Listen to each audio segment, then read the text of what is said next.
एक दिन इनसे जेल में मिले, उन्होंने कहा भाई तुम ईश्वर को नहीं मानते। इन्होंने कहा कि नहीं मैं नहीं मानता। उन्होंने कहा अच्छा तुम्हारा दिमाग खराब हो गया है, तुम्हें जो फेमस हो गए ना, तुम ख्याति जो प्राप्त हो गई तुम्हें, इसलिए तुम अपनी घमंड में आ गए, अपने उसमें आ गए, मतलब एरोगेंट बन गए। तो इन्होंने उसके जवाब में उस किताब को लिखा शुरू के साथ। और हम कहते हैं नहीं जी, माहौल नहीं मिल रहा हमारे लोगों को, हमारे बच्चों को माहौल नहीं मिल रहा। माहौल तो तब मिले ना जब हम सिखाने का प्रयास करें। वो अकेला घर भी सीख जाता है। गुरु ग्रंथ साहिब मिलेगा, शादी गुरुद्वारे में होगी, कपड़े कैसे पहनने हैं, नाम कैसे रखने हैं, सारे काम वो लोग करेंगे। अब ईसाइयों की बात कर लो, आप में से सबसे ज्यादा कौन क्या बने इस देश में? ईसाई बने सबसे ज्यादा, और वाल्मीकि समाज में से सबसे ज्यादा। लेकिन आज आप पहचान नहीं सकते, आपके खानदानी के लोग हैं, आप बता नहीं सकते। क्यों नहीं बता सकते? नाम बदला या नहीं बदला, काम बदले या नहीं बदले।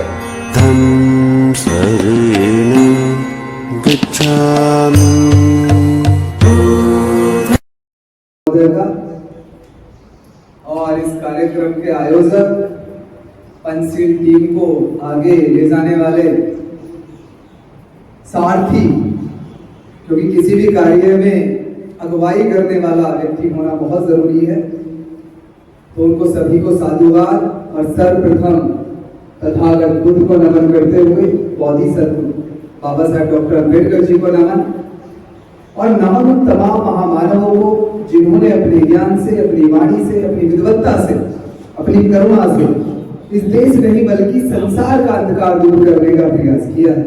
आज हम जिस पुनीत कार्य के लिए यहाँ पर इकट्ठा हुए, बहुत ही क्रांतिकारी अपने विचारों से, माफ करना, बम की आवाज तो असेंबली में फोड़ा और वहीं तक गई थी। आपको सिंह की आवाज आपको क्यों आई? क्या बम की आवाज से जानते हो, किस लिए जानते हो? विचारों से। तो ऐसे क्रांतिकारी विचार देने वाले सरदार भगत सिंह को नमन, और आप सभी को पुनः साधुवाद, जय भीम। मेरा नाम संदीप बौद्ध है। अभी परिचय मेरा शिव कुमार जी ने भी कराया, और मुझे समय और बता दो कितनी देर सुनना है, क्योंकि मैं ठहरा बोलने वाले में, पहले मैं बोलने में मैराथन था, अब दौड़ता भी हूँ मैराथन, तो अब मैं तो रुकने वाला हूँ नहीं। आप लोग ही जब कहोगे तो मैं रुकूंगा। मैं एथलीट हूँ, सुबह भी मेरी कंपटीशन था 21 किलोमीटर का, तो मैं वहां से सीधा इधर ही आया हूँ दौड़ के।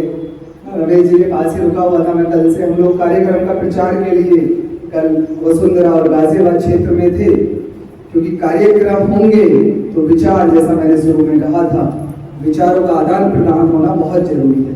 और जन्म थोड़ी सी भगत सिंह की, क्योंकि बहुत ज्यादा उन्होंने से लोग उनको नहीं जानते।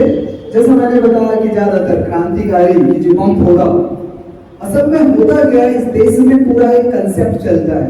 हम लोग सोच विचार करते हैं तो समझ में आता है, पूरा कंसेप्ट ये चलता है कि कौन से महापुरुष को, महामानव को, किसके विचारों को कौन से सांचे में ढाल के लोगों तक देना है, जिससे क्या हो, उसका मतलब मानी ही बदल जाए। विचार वही रहे लेकिन उसका मतलब मानी बदल जाए। जैसे कबीर साहब को हम बुद्ध से अगर शुरू करें तो बुद्ध को क्या कहते हैं? विष्णु का अवतार। और घर में मूर्ति किसी के नहीं मिलेगी, है ना, मंदिर में मूर्ति किसी के नहीं मिलेगी। भाई विष्णु का अवतार है तो कभी कभी पूजा करो, लेकिन मैंने कहा नहीं, हम असल में सोचेंगे तो समझ में आएगा। कबीर साहब को किसका भक्त बना दिया? किसका बना दिया? राम का। अरे कबीर साहब का बीजक मेरे पास है, नहीं तो मार्केट में मिलता है, आजकल तो ऑनलाइन पढ़ लो। वो पढ़ोगे तो पता चल जाएगा कि कितने राम भक्त हैं कबीर साहब, कितने परसेंट, कितने अल्लाह को मानने वाले हैं। वो तो सुनर मानो कि गरीब गुरबा से थे, कमजोर थे, अगर मजबूत होते तो जूता लेके तो बात करते ईश्वर और देवी देवताओं से, उससे नीचे बात नहीं करते। और एक धर्म के नहीं, सारे धर्मों के पढ़ेंगे तो समझ में आएगा। संत शिरोमणि रविदास जी, उनके विचार अगर हम 2-4 लाइनें पढ़ेंगे तो हमें समझ में आएगा वो क्या कहना चाहते हैं। लेकिन कौन से सांचे में ढाल दिया कि पूर्व जन्म के ब्राह्मण और भक्ति आंदोलन चलाया उन्होंने। अरे भाई कौन सी भक्ति आंदोलन चलाया?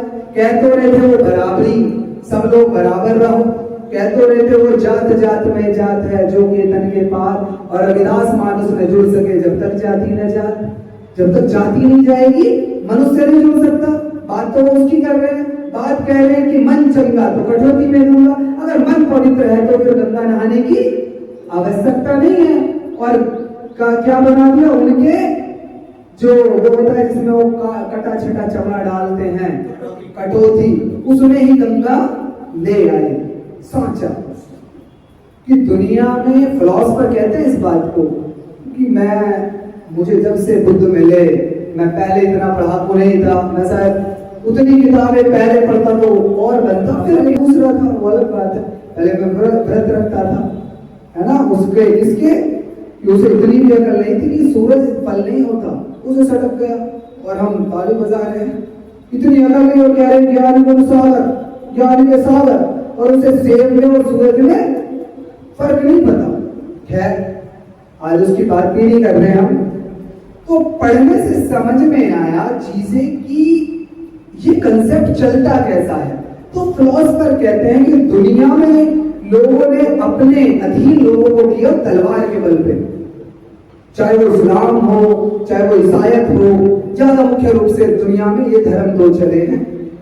और इस देश में जो लोगों को अपने अधीन बनाया है ब्राह्मणवादी व्यवस्था में, वो कहानियों के शस्त्र नहीं चलाए उन्होंने, तलवार नहीं चलाई, ये बस दिखाए सिर्फ शास्त्रों के माध्यम से, कहानियों के माध्यम से, और हम उसमें विश्वास कर लेते हैं। तो वैसे ही भगत सिंह को क्या बना दिया? क्रांतिकारी। अंग्रेज आतंकवादी कहते थे, इन्होंने क्रांतिकारी बना दिया, बम फोड़ा। उससे आगे की बात नहीं बताते ये लोग, आपको बम फोड़ने की बताएंगे बस। लेकिन इसलिए मैंने ये बात कही, हम क्यों जानते हैं? हमारे कानों में बम की आवाज तो नहीं आई थी, हम क्यों जानते हैं? विचारों से। तो हम जब भी किसी की बात हो, इस बात को हम लोग समझ लें कि हमें कौन से सांचे में किसकी शिक्षा दी जा रही है, और हमें चेक करना है। तो हम लोगों को ये समझना है सबसे पहले, 2-4 चीजें मैं बताऊंगा। तो सांचा कौन सा है? अब हम क्यों बात कर रहे हैं? एक किसी व्यक्ति ने, उनका नाम मेरे याद नहीं है, सरदार हरदयाल कुछ करके थे, वो एक दिन जेल में मिले भगत सिंह से और कहा कि भाई मुझे पता चला है तुम ईश्वर को नहीं मानते तो थे, क्योंकि सरदार सिख पंजाब की पृष्ठभूमि थी, लेकिन आर्य समाजी थे इनके पिताजी। तो सरदार, क्योंकि सिख वहां पे सब लोग लगभग सरदार जैसे ही रहते हैं, इसलिए ऐसे थे, आर्य समाजी इनके पिताजी थे। तो उन्होंने एक दिन इनसे जेल में मिले, उन्होंने कहा भाई तुम ईश्वर को नहीं मानते? इन्होंने कहा कि नहीं मैं नहीं मानता। उन्होंने कहा अच्छा तुम्हारा दिमाग खराब हो गया है, तुम्हें जो फेमस हो गए ना, तुम ख्याति जो प्राप्त हो गई तुम्हें, इसलिए तुम अपनी घमंड में आ गए, अपने उसमें आ गए, मतलब एरोगेंट बन गए। तो इन्होंने उसके जवाब में उस किताब को लिखा। शुरू के शब्द कुछ ऐसे हैं कि क्या एक नया प्रश्न खड़ा हो गया है कि क्या मैं सचमुच इसलिए ईश्वर को मानना बंद किया है कि मैं फेमस हो गया, या अपने बाकी साथियों की जगह मुझे ज्यादा ख्याति प्राप्त हो गई। तो उसमें इन्होंने स्टेप वाइज सारी चीजें लिखी, लेकिन सिर्फ ईश्वर पे नहीं लिखा। इस पतली सी किताब में उन्होंने कास्ट सिस्टम पे, वर्ण सिस्टम पे, ब्राह्मणों पे, दलितों पे और मेहतर से लेकर हर किसी का जिक्र अपनी इस किताब में किया है। और अपने अंतिम समय तक उसमें साथ में ये भी लिखा कि क्या, क्योंकि उन्होंने कहा कि अंतिम समय आते आते तुम एक दिन ईश्वर को मान लोगे जब तुम्हें फांसी लगेगी। और कई जेलर भी कहते थे जो भारत के थे अंग्रेजों शासन में कि भाई अब थोड़ी बहुत वो कर लो। तो उन्होंने कहा कि अच्छा क्या मैं मौत के भय से ईश्वर को मानना शुरू कर दूं? क्या मैं इसलिए ईश्वर को नहीं मानता था कि मैं ख्याति प्राप्त था और मैं इतना कमजोर हूं? तो इतने तर्क उन्होंने दिए हैं, उन तर्कों के आधार पे ही आज हम उन्हें सही मायने में भगत सिंह या क्रांतिकारी भगत सिंह कह सकते हैं। बम तो बहुतों ने फोड़े, उनके साथ और भी तो थे, उनका नाम क्यों नहीं लेते हम? क्योंकि उन्होंने किताब नहीं लिखी। उन्होंने मैं नास्तिक क्यों नहीं लिखा? उन्होंने ईश्वर पे क्वेश्चन मार्क नहीं लगाया, उन्होंने वर्ण व्यवस्था पे सवाल नहीं उठाए, उन्होंने जाति व्यवस्था को नष्ट करने के लिए किसी मेहतर, किसी महिला के हाथ की रोटी नहीं खाई। ये बड़ा क्रांतिकारी कार्य किया उन्होंने। तो इसलिए हम भगत सिंह को मानते हैं और इसलिए माने। लेकिन हमारी समस्या कुछ और है इस देश में, खासकर जो हम अम्बेडकरवादी हुए, हमारी समस्या थोड़ी सी अलग ही है। अच्छा, समझ में हमारी भी नहीं आती। हमें भी अगर है कोई, अगर हम मुसलमान की बात करें, हमारे रमेश जी ने उदाहरण भी दिया कि गरीब से गरीब कबाड़ी हो, छप्पर पे फूस होना हो, लेकिन उसके घर में क्या मिलेगी? कुरान। कुरान मिलेगी। सॉरी, बोतल उनके घर में नहीं मिलती, भले कुछ पिए। अभी इतने बेगैरत वो नहीं हुए, है ना? इतने तो थोड़े बहुत हुए भी है, तो हम लोगों के साथ रह के हो गए वो, या हम में से कन्वर्ट हुए हैं ज्यादातर, उनके पुराने संस्कार नहीं गए। हमारे देश में ईसाइयों में, मुसलमानों में कुछ लक्षण हमारे जैसे इसलिए मिलते हैं क्योंकि ज्यादातर कन्वर्जन हम ही में से हुआ है, इसलिए पुराने संस्कार नहीं गए। मैं कैडर, जो पूरा कैडर होता है, उसमें ये पूरा कंसेप्ट समझाता हूं। फिर भी मिलेगी सर पे टोपी, नाम क्या मिलेगा? नाम से ही क्या उसे बताना पड़ता है कि वो मुसलमान है? कभी किसी से आपने पूछा है कि भाई साहब क्या तुम मुसलमान हो? कभी पूछा? नाम से ही, पहनावे से ही।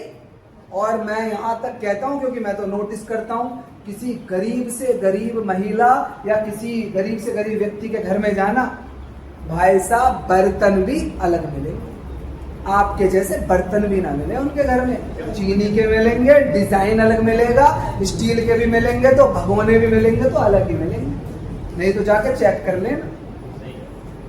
इतना परिवर्तन, भाषा अलग, तरीका लिखने का अलग। और मैं ये भी बताता हूं क्यों धर्म को देने वालों ने नया जो भी पंथ या धर्म पैदा किया, शुरू किया, उसकी भाषा भी क्यों अलग रखी।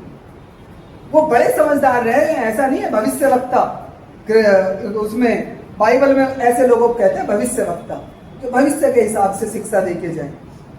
तो उन्होंने भाषा भी अलग रखी, कहीं मतलब कुछ और ना निकाल ले समाज। लेकिन आदमी तो आदमी है ना, तो उन्होंने अपनी पहचान पूरी अलग कर ली। पहचान पूरी करने में कोई पैसा नहीं लगता, नहीं तो सिर्फ अमीर मुसलमान ही मुसलमान कहलाते, बाकी मुसलमान नहीं कहलाते। सरदारों की बात कर ले, थोड़ी सी कौम, मुश्किल से दुनिया में 1%, हमारे भारत में 1% की जनसंख्या नहीं है गिनती में, और दुनिया में ख्याति प्राप्त कर ली। दुनिया में पहचान अपने कपड़ों से, अपने नाम से, अपने काम से, अपने धर्म स्थलों से, अपने संस्कारों से बना ली या नहीं बना ली? हर मोहल्ले में, हर बस्ती में आपके खानदान के लोग मिल जाएंगे। सरदार तो कहीं कहीं मिलेगा, कहीं कहीं मिलते हैं ना। और उनके घर में जाना, उनके बच्चों से बात करना, रहते आपके बीच में है, और बच्चे भाषा कौन सी बोलते हैं? और हम कहते हैं नहीं जी, माहौल नहीं मिल रहा हमारे लोगों को, हमारे बच्चों को माहौल नहीं मिल रहा। माहौल तो तब मिले ना जब हम सिखाने का प्रयास करें। वो अकेला घर भी सीख जाता है। गुरु ग्रंथ साहिब मिलेगा, शादी गुरुद्वारे में होगी, कपड़े कैसे पहनने हैं, नाम कैसे रखने हैं, सारे काम वो लोग करेंगे। अब ईसाइयों की बात कर लो, आप में से सबसे ज्यादा कौन क्या बने इस देश में? ईसाई बने सबसे ज्यादा, और वाल्मीकि समाज में से सबसे ज्यादा। लेकिन आज आप पहचान नहीं सकते, आपके खानदान के लोग हैं, आप बता नहीं सकते। क्यों नहीं बता सकते? नाम बदला या नहीं बदला? काम बदले या नहीं बदले? पहचान बदली या? महिलाओं को कभी देखे ना चर्च में जाते हुए, well dressed, well cultured, language एकदम अलग, और बहुत संस्कार और शिक्षित है या नहीं मिलेंगे? अलग पहचान बना ली। अगर सिर्फ, मैं इसलिए ये बात कह रहा हूं क्योंकि हम लोग गरीब, असल में वैसे तो अगर मैं दिल्ली वालों की बात करूं तो एलीट क्लास में आते हैं हमारे समाज में, ये इन्हें कहते हैं मलाई, वो आरक्षण में क्या कहते हैं इनको? Creamy layer. ये क्रीम वाले हैं, ये जो क्रीम में बदल गए। तो इलीट क्लास वो होती है समाज की जो बहुत खास होती है। लेकिन मैं फिर भी कहता हूं कि अगर कोई गरीब भी है, क्या नाम के लिए ईसाइयों में इसलिए सिर्फ अमीर बने या गरीब भी पहचान बदली? क्या पैसे लगे? हाँ जी, कपड़े बदलने में थोड़े से पैसे लगे, जितने में कुर्ता पजामा आता है, पैंट शर्ट आते हैं, उतने में ही वैसी दूसरी ड्रेस आती है। टेलर जितने आपके कपड़े सिलने के लेगा, बस उसे बताना इसमें कॉलर ऐसे करना है, कप ऐसे करना है, ड्रेस अलग, आदमी दूसरा तैयार। उन्होंने किया, धर्म स्थल बनाए, उनमें गए, जाते हैं, हाँ या ना?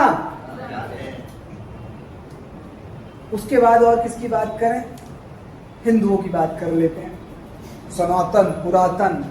अच्छा, एक और चीज, जैसे हमारे वेद जी कह रहे थे, बहुत सारे खैर अनभिज्ञता में हम कह देते हैं, लेकिन हम स्टडी करेंगे, समझेंगे, हम आधार समझे शिक्षाओं का। जैसे मैंने कहा, तो बुद्ध की धम्म को कुछ समय पहले तक मैं भी सोचता था ऐसा, और मैं भी कई बार विरोध में कह देता था। बुद्ध का धम्म, बुद्ध का सनातन से कोई लेना देना नहीं है। मैं आपको बहुत, मतलब ये चीज लोगों को भी बताना, इसका अलग वैसे तो पूरा टॉपिक भी है, लेकिन बहुत कम शब्दों में मैं आज आपको बता के जा रहा हूं। बुद्ध की शिक्षाएं जो हैं, बाबा साहब कहते हैं, हिंदू धर्म को लोग कहते हैं सनातन धर्म, और भी उसमें धर्म जोड़ दिए, सनातन पूरी संस्कृति, उसमें धर्म जोड़ दिए अलग अलग। सनातन का मतलब मानी होता है अपरिवर्तनीय, जो कभी ना बदलता हो। हालांकि बाबा साहब ने लिखा कि हिंदू धर्म कभी सनातन नहीं रहा, क्योंकि उसमें परिवर्तन समय समय पर होते रहते हैं और पल भर में हो जाते हैं। एक ब्राह्मण जो अपने बस्ती में किसी का छुआ क्या देखा भी नहीं खाता, वो ट्रेन में किसी के भी साथ खा लेता है, ऑफिस में खा लेता है, तो वो बदल जाता है। और बुद्ध की शिक्षा क्या कहती है? बुद्ध की शिक्षा कहती है सब्बे संखारा इच्छावत। हर चीज क्या है? परिवर्तनशील, क्षण क्षण बदल रही है। जो कल था आज नहीं है, जो आज है वो कल नहीं होगा। बुद्ध की शिक्षाओं का सार एक शब्द में समझ लोगे तो ऐसी गलती नहीं करोगे कि जी ये हम कई बार उसमें बदले की भावना में कह देते हैं जी ये भी हमारा, ये भी हमारा। तो भैया गोवर्धन तुम्हारा, तो गोबर भी पहले तुम ही खाते थे और मूत्र भी तुम ही पीते थे गाय भैंस का, उन्होंने तो तुम्हारी नकल कर ली, छीन लिया। उनसे ऐसे कहो। विरोध में हर चीज पे बिल्कुल कुंठित भी मत हो जाओ कि जी ये भी हमारा था, ये भी हमारा था, ये भी हमारा था। सही मायने में तो फेस्टिवल्स एक समय पे सबके थे, वो धर्म से जुड़े नहीं थे। कोई किसानी से जुड़ा था, कोई मनोरंजन से जुड़ा था। जैसे ईद है, ईद कोई मुसलमानों का त्योहार नहीं है, इसे फसह का पर्व कहते हैं। ये इब्राहिम से शुरू हुआ, जहां से ये शुरुआत होती है। बाइबल में भी है इसका जिक्र, वहां किसी और रूप में मनाते थे। यहूदी भी इसको मनाते हैं, किसी और रूप में मनाते थे, क्योंकि ये सब कहां से निकले हैं? इब्राहिम। ये सब इब्राहिम के वंशज हैं। तो इस्लाम, बाइबल, यहूदी अलग नहीं है। सही मायने में इनका बाप एक ही है, इब्राहिम। उसको अलग कोई नहीं कहता, बस बाद में आके अंतर हो गए। तो हम विरोध में ऐसा ना कहें कि ये भी हमारा, ये भी हमारा। लॉजिकल चीजों को बुद्ध ने, मैंने कहा ना, एक तो सांचा चेक कर लो और आधार समझ लो किसी की शिक्षाओं को, तो समझ में आएगा। खैर आज वो टॉपिक नहीं है, फिर भी मैंने इसलिए बता दी कि वो जिक्र यहाँ पे आया था। तो हम बात करें रे हिंदू धर्म की, हमने 3 बात कर ली। अब इसमें भी आप सुन लो, आपको बताना पड़ता है, बताना पड़ता है यहाँ। इसीलिए आपने, अब इसीलिए मेन मुद्दे पे आएंगे। यहाँ क्या है कि कोई पूछे कौन हो, अच्छा देखने से लग जाते हैं कि हिंदू से ही लग रहे हैं। क्यों? जो भनभनाया हुआ हो, परेशान हो, दिन रात मन्नतें मांग रहा हो, हर दूसरे दिन व्रत रखता हो, भूखा मरता हो, हर महीने भागता हो पहाड़ों पे को, जीवन में इतना परेशान। अरे भाई दुनिया में तुझे ही सारी परेशानी आ गई, तुझे ही दुनिया की कौली भरनी है, तुझे ही सारा हराम का चाहिए। नू जी मुझे मेरी वो झोली भर दी, इतना दिया मेरी माता। और फिर भी पेट नहीं भर रहा। जागरण अलग, होम अलग, व्रत अलग, हवन अलग, और नु ते अड़ते हैं। यही तो, और किस लिए होते हैं बताओ, किस लिए होते हैं ये? दे अड़ते रोज ही। और आज उस मंदिर, अच्छा ये नहीं, वहां पे मान्यता मनोकामना पूरी होती है। अच्छा वो वहां पे कौन सा प्रसाद ये वाला, ठीक है, मुंह उठा के वहां चलती है। अरे जात लगा लो, अरे तुम्हारी जात से तुम परेशान हो, इसे कोई ले लेगा? भला कोई लेगा? कहाँ लगा के आओगे बताओ, किसे दे के आओगे? नू जी वहां जा रहे हैं पीले कपड़े पहन के, और फिर आए वही के वही। और नो बकरा भी काट के चढ़ा दो, चलो इससे कुछ हो जाए। अच्छा इतने से भी नहीं बनता, मंदिर से नहीं भरा तो उस पे भी चल दिए, क्या बोलते हैं वो, पीर। अच्छा बहुत सारे इतने महान है, सर्वधर्म संभाव। कभी कभी क्रिश्चियन मोमबत्ती में लगाने पहुंच गया, वही थोड़ी बहुत उसने पूरी ना करी हो तो तू कर दे भाई, है? कोई गुरुद्वारे में पहुंच जा, ऐसा ही है।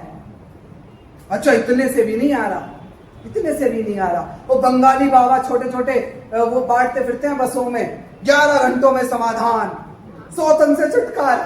अच्छा सौतन से सब परेशान। उनका टॉपिक ऐसे है कि बस विदेश भेजे बच्चे को, बच्चे की नौकरी नहीं लग रही, ऐसे टॉपिक पकड़ते हैं वो। जिसे हर, जैसे मैं सुबह ही रमेश जी से कह रहा था कि एक न्यूज आई थी अभी कि एक बैंक में नौकरी करता था, उसके साथ एक ई फ्रॉड हो गया, क्या कहते हैं उसको, डिजिटल फ्रॉड, डिजिटल अरेस्ट के नाम पे उससे करोड़ों रुपए ऐंठ लिए, अभी न्यूज में आया। तो मैं फिर बात करने लगा, मैंने तो हमारी बात आगे बढ़ी तो मैंने एक बात कही, मैं कहा, ये रमेश जी भी कहने लगे कि यार ये लोग बताओ बैंक में नौकरी करने वाला फ्रॉड हो गया। मैं कहा आप इस देश में किसी को कह दो कि तू चोर है, दुनिया को भले पता नहीं है, उसे पता है कि हूं भले थोड़ा सा, इसलिए जब कोई हमें ब्लैकमेल करता है तो हम उसे स्वीकार कर लेते हैं। भाई कहीं ना कहीं तो दिक्कत है। तो ये बाबाओं ने भी वही कंसेप्ट ले रखा है, चोरी तो है ये, चोरी तो है ये, कोई ईमानदार समझ रहे हो क्या? ईमानदार आप भी नहीं हो। आप ईमानदार होते तो अपने पाप, अपने बुरे काम अपने पे उतार के, अपने बच्चों के पे उतार के किसी चोपले पे न चढ़ा के आते कि दूसरे को लग जाए टोटके टोने। मंदिरों से कुछ नहीं हो रहा, पीरों से कुछ नहीं हो रहा, हवन से कुछ नहीं हो रहा, जगरातों से कुछ नहीं हो रहा है, और वहां दर्शन से कुछ नहीं हो रहा, जात लगाने से, बकरा काटने से, भंडारों से कुछ नहीं हो रहा। एक और कमी रह जाती है कि जादू टोने, मेरे जितने भी बुरे वो हैं, और वो किसी और को, किसी का पैर पड़ जाएगा उस पे लग जाएंगे, अरे मेरी बना से, इसलिए तो होते हैं ये। तो हम ये सबसे विचलित कौम, ये जो धर्म को मानने वाले हैं सबसे ज्यादा बेईमान, मैं क्लियर कह रहा हूं। क्यों? बट जो आदमी दूसरे को दुख दे रहा हो टोने टोटके करके, और जो आदमी थोड़ा सा प्रसाद चढ़ा के अपना घर धन से भरने के चक्कर में हो, वो ईमानदार है? वो ईमानदार हो सकता है क्या? तो ये सारे काम करने के बाद भी हम परेशान, उसके बाद पहचान के लिए परेशान। लो जी क्या नाम है, बता दिया। लो जी वेद प्रकाश, अरे वेद, वेदों के प्रकाश।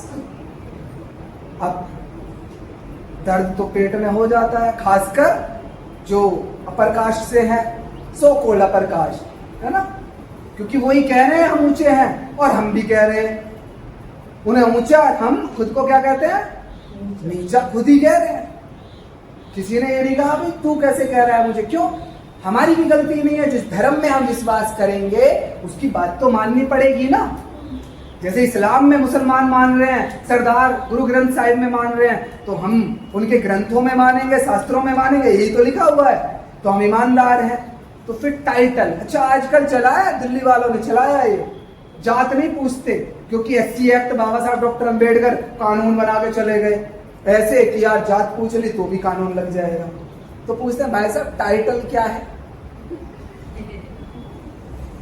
अब यहाँ पे कुछ तो चौड़े हो जाते हैं, ठाकुर साहब, भारद्वाज, वेद जी, है ना, त्रिवेदी, चतुर्वेदी, मिश्रा जी, अब जहां पिछड़ों की या SC ST की बात आती है तो पहले तो बड़ा चौड़ रहा था, क्योंकि अधिकारी बड़ा पढ़ा लिखा, बड़ा टैलेंटेड।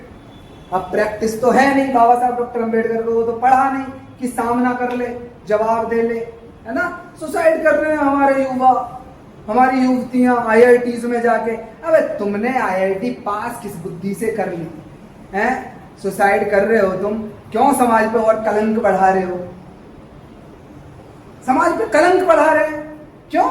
जिस समाज के लोग मर जाते हो परेशान होके, सामना ना करते हो, वो कलंक नहीं है क्या? लेकिन उनकी भी गलती नहीं है, हमने उन्हें समझाया ही नहीं, बताया ही नहीं, हमने सिखाया ही नहीं।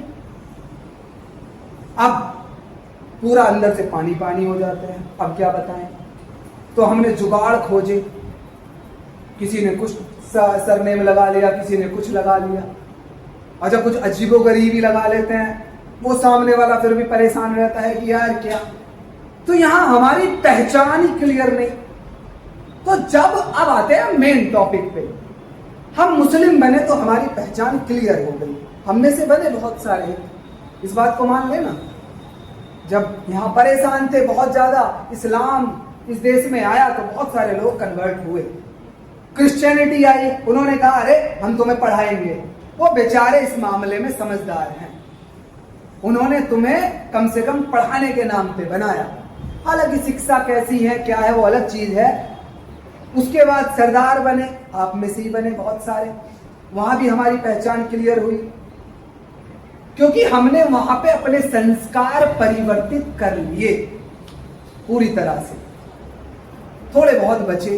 अब हम यहां आए, बाबा साहब डॉक्टर अम्बेडकर ने 1956 में कहा कि बुद्धम नमामि, मैं बुद्ध की शरण जाता हूं, मैं संघ की शरण जाता हूं और मैं धम्म की शरण जाता हूं। हमने भी कह दिया, बहुत सारों ने, लाखों ने। उसके बाद हमने कर्मकांड बना लिया। हर साल लोग इकट्ठा होते हैं, 1000, 2000, 100, 200, लाख, 50,000, और हम यही बात दोहराते रहते हैं। अब यहां पे हमने ना तो अपना नाम बदला, ना अपने संस्कार बदले, ना अपने कपड़े बदले, ना अपनी पहचान बदली, ना ही अपने बच्चों के कोई भी क्रियाकलाप शिक्षाएं बदली। तो जैसे हम वहां पे कंफ्यूज थे, परेशान थे, हमारी पहचान सही मायने में नहीं थी, हमें बताने में अरसों वर्षों लग रहे थे। क्यों? बहुत सारे तो ऐसे छुपा लेते हैं, किसी अगर पोस्ट कॉलोनी में पहुंच जाए या किसी ऑफिस में पहुंच जाए, कई साल तो लग जाते हैं लोगों को पता करने में कि ये कौन सी जाति का है। इतने इतने पारंगत हम हो गए। तो हमने वो सेम टू सेम संस्कार पे यहां। अब किसी से पूछो भाई साहब कौन हो, बौद्ध, तो कहने की हिम्मत पहली बात तो नहीं है। फिर कह भी दिया तो ये बौद्ध कौन होते हैं, अब एक्सप्लेन करो। क्यों पूछ रहा है वो? क्योंकि हमने कभी नाम अपने बच्चों के नहीं रखे बुद्धिज्म संस्कार से। उसके बाद हमने कोई संस्कार ऐसा नहीं किया। घर में जब प्रवेश किया तो क्या किया हमने? जो पुराने संस्कार थे वही किए। क्यों? बुद्धिज्म और बाबा साहब डॉक्टर अम्बेडकर तो कहाँ के लिए हैं? प्रोग्राम के लिए, पांडाल के लिए, कभी कभी 14 अप्रैल के लिए। जैसा वो बता रहे थे ना अभी मास्टर जी कि 14 अप्रैल पे भंडारा हो रहा था, और बाबा साहब की बताओ, इतने नालायक, निकम्मे, डरपोक, तप्पू, नमक हराम है ये, अपना मंच, अपना माइक, हरामखोरों को पूरी सब्जी खिला रहे उन्हें बुला के, और कह रहे हैं भाई साहब देखो उनके हिसाब से बात करो, हमारी बात पैसा भी हमारा, सब कुछ हमारा, और बात उनके हिसाब से करोगे। तुमसे नालायक, डरपोक, निकम्मी कौन कोई है? रमेश जी कहते, तभी तो कहते तुम्हें कोई नीच ना कहे तो क्यों ना कहे। अरे जब सब कुछ हमारा है तो कोई सुने ना सुने। और महामानव की बात, बाबा साहब डॉक्टर अम्बेडकर की बात, क्या वो गलत बातें हैं? और गलत बातें हैं तो मारो, उठा के फेंको, वो किताबों को जलाओ, आग लगाओ। बाबा साहब को जो गलत लगा था आग लगाई थी मनुस्मृति में, तो तुम्हें अगर गलत लग रहा है तो आग लगाओ। लेकिन हम लोग समझ ही नहीं पा रहे कि हमें करना क्या है। कंफ्यूज हम, क्यों? हम जिस धर्म में है हमें वहीं का पता नहीं, जो जैसे कह देता है, किसी ने टोना बताया तो टोना, टोटका बताया तो टोटका, पीर बताया तो पीर, हवन बताया तो हवन, जगराता बताया तो जगराता, व्रत बताया तो व्रत, कावड़ बताई तो कावड़, भंडारा बताया तो भंडारा, और ताबीज बताए तो ताबीज, और गंडे बताए तो गंडे। जैसे हमें कहा हम करते चले गए, और उस पर एक लेप लगा दिया, वो जी जैसे होती आ रही है, बड़े बूढ़े कोई गलत हो जाए। अरे बड़े बूढ़े तुम्हारे को इतने अच्छे थे हैं? सदियों तक गुलाम कैसे रह गए? अच्छे थे तो माफ करना, मैं ज्यादा उम्र के हिसाब से चीजों को वो नहीं मानता, गौरवशाली नहीं मानता मैं। और उनकी तो मजबूरी हो सकती थी, गरीब थे बेचारे, कमजोर थे, शिक्षा नहीं थी, आपकी कौन सी मजबूरी है? लेकिन हमने लेप लगा लिए अपने कार्यों को, अपने निकम्मेपन को छुपाने के लिए, और हम उन्हें आगे बढ़ाए। तो भैया, क्योंकि समय मेरे हिसाब से भी ज्यादा ही हो गया, मैं बस आपको ये कहूंगा कि बाबा साहब डॉक्टर अंबेडकर को अगर हम मानते हैं, मेरा भी एक टॉपिक है वहां पे, अगर आप लोग आएंगे तो सुनने को, क्योंकि मैं भी आना ही पड़ेगा, इसी काम को कर रहा हूं। और हाँ, अभी उस पर आऊंगा मैं, खैर आना तो आपको पड़ेगा ही। मेरा टॉपिक है कि बिना धम्म के धार्मिक कैसे।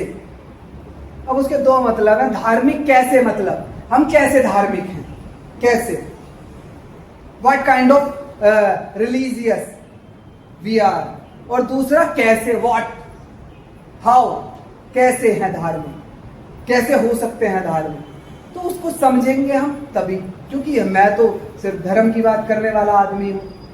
मुझे तो अभी कोई ज्यादा नेता वेताओं से कुछ नहीं लेना। भाई ठीक है, वो बहुत ज्यादा पावरफुल चीज है राजनीति भी, लेकिन सब लोग करें ये जरूरी नहीं है।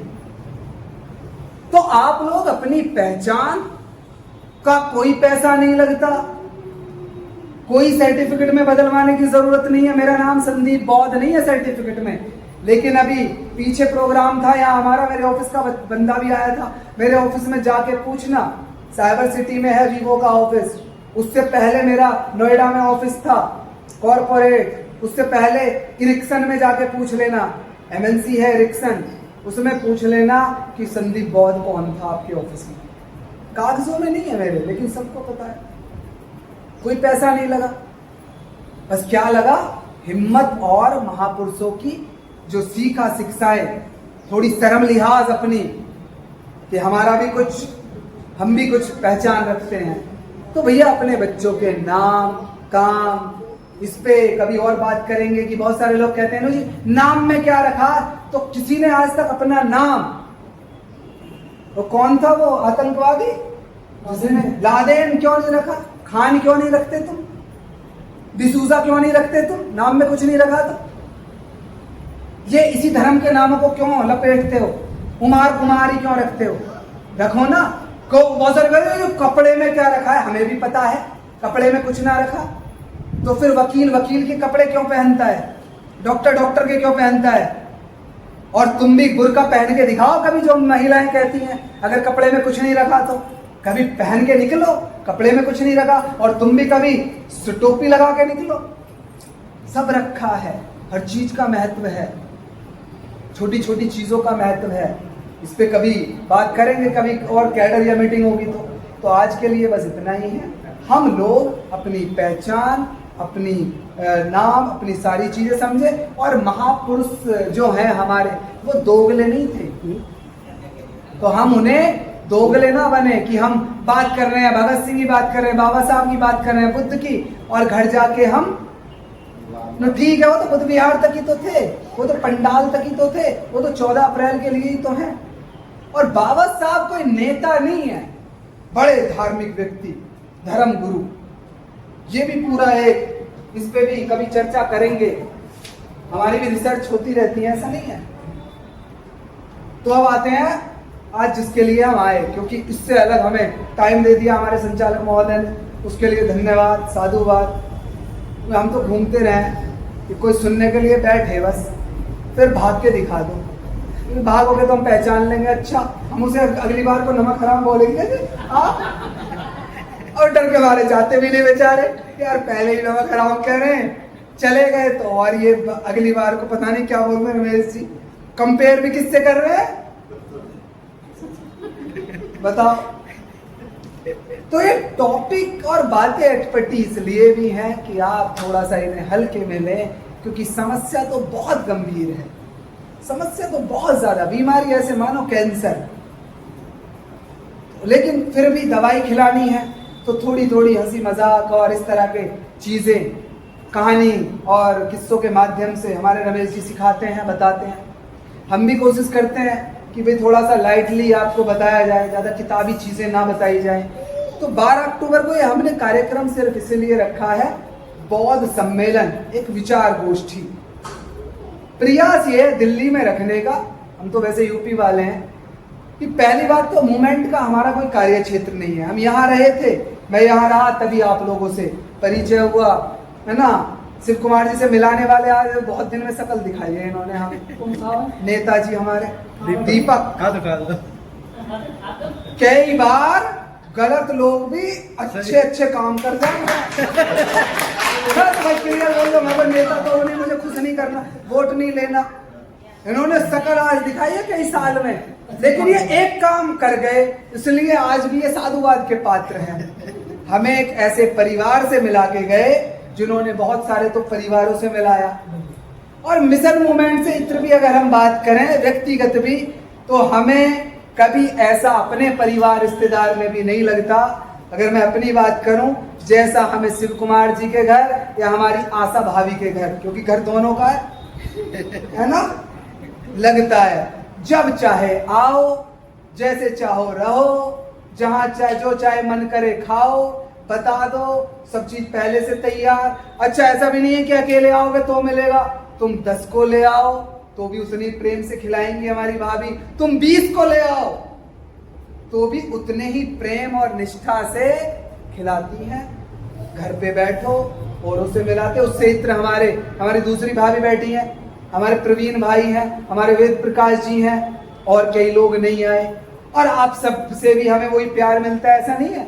अभी मास्टर जी नहीं आए, दिल्ली वाले भी हम किसी के घर चले गए।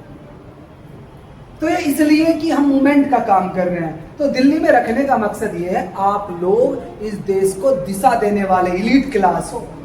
आप लोग जो कार्य करते हो, जैसे जैसे आप लोग भैया दूज, करवा चौथ, रक्षाबंधन, बाकी फेस्टिवल, होली, दिवाली मनाते हो, वैसे ही पूरे देश में चलता है। आप लोग मतलब इलीट क्लास। टीवी पे आया, सबसे पहले कौन उसे फॉलो करता है मुझे बताओ? जैसे टीवी पे मनता है किसी भी सीरियल में कोई फेस्टिवल, सबसे पहले कौन मनाता है? या तो महाराष्ट्र में मनाएंगे आपके लोग, या दिल्ली में, वही तो मनाएंगे, क्योंकि वो पढ़े लिखे हैं, सिस्टम से चीजें आसानी से करना जानते हैं। मैं बीच में कहता भी हूं कि हम अनपढ़ थे तो किनूका डालते थे देवता के लिए, अंगारी पे आग जला के, किनूका कहते थे उसे गांव में। आप लोग कभी किसी ने सुना हो तो। हम पढ़े लिखे हो गए तो अब क्या है, पूरा हवन करवाते हैं पंडाल लगवा के, हैं? हाँ, क्योंकि आग तो बची नहीं ना। तो इसलिए हम पढ़े लिखे हैं, आपकी आवाज पूरे देश की आवाज बनती है, आपका कल्चर पूरे देश का कल्चर है, आपकी शिक्षा, आपका प्रचार पूरे देश का प्रचार हो सकता है अगर आप बाबा साहब डॉक्टर अंबेडकर की शिक्षाओं का प्रचार करना शुरू कर दो तो। दिल्ली से चला एक लड्डू गोपाल का सिस्टम आज पूरे देश में, नहीं तो किसी से पूछ लेना, रिसर्च कर लेना, दिल्ली से चला है, पूरे देश में फैल गया। क्योंकि समाज, बाबा साहब डॉक्टर अंबेडकर एक फ्रांस के लेखक का उदाहरण हर जगह देते हैं कि समाज फॉलो करता है अपने अग्रणी लोगों को। अब अग्रणी जो करेंगे, समाज, गरीब गुरबा, अनपढ़ या बेचारे मजदूर, ये उसी को तो फॉलो करेंगे। हमारे अधिकारी जी ऐसे कर रहे हैं, हमारे फलाने साहब ऐसे कर रहे हैं, हमारे मास्टर जी ऐसे कर रहे हैं, हमारे डीएम साहब ऐसे कर रहे हैं, हमारे डॉक्टर साहब ऐसे कर रहे हैं, तो वो भी करते हैं।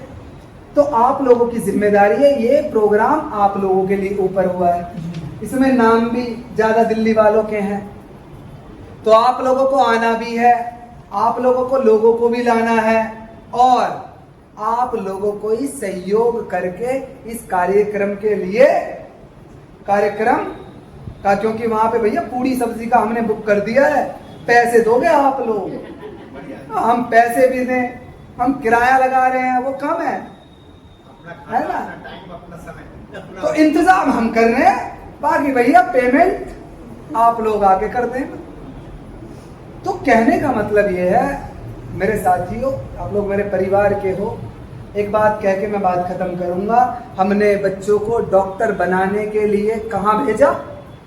यूनिवर्सिटी, बड़े कॉलेज में नीट क्वालिफाई करवाया। हमने इंजीनियर बनाने के लिए कहाँ भेजा? IITs या किसी भी कॉलेज में। हमने प्रोफेसर, टीचर, लेक्चरर बनाने के लिए कहाँ भेजा? हमने उन्हें पहलवान बनाने के लिए कहाँ भेजा? वैसे तो कुछ नहीं बनाया, आप लोग पहलवान भी नहीं बना पाए, नहीं तो बहुत सारी समस्याएं तो ऐसे ही खत्म हो जाए, लेकिन आप लोग वो भी नहीं बना पाए। फिर भी मैं कहता हूं, आप लोगों ने इन कामों पे पैसे खर्च किए, अब अपने आप जाके सोच लेना।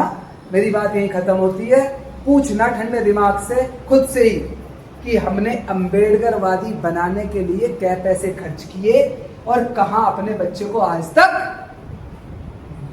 बस खुद से पूछना। मैं कोई आपका हिसाब किताब लेने नहीं बैठा हूं, मैं कोई अल्लाह ईश्वर नहीं हूं कोई। अच्छा, आखिरत के दिन तुम सबके गले में तख्तियां टंगेंगी और तुम्हारे कर्मों का हिसाब मैं लूंगा, नहीं तो स्वर्ग में नरक में निपटूंगा तुमसे।